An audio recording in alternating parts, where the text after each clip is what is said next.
Hello বন্ধুরা, আজ আমার হেয়ার ট্রান্সপ্ল্যান্টে 27 দিন হয়ে গেল। আপনারা আমার এই মুহূর্তের মাথার কন্ডিশন দেখতে পাচ্ছেন।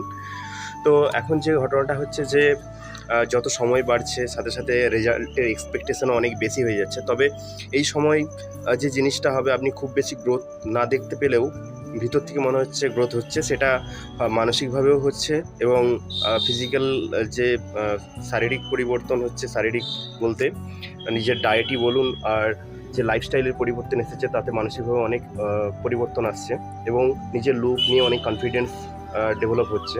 তো শুধু সময়ের অপেক্ষা, সময়ের সাথে সাথে নিজেকে নতুনভাবে একটা উপস্থাপন করার দিক তৈরি হচ্ছে।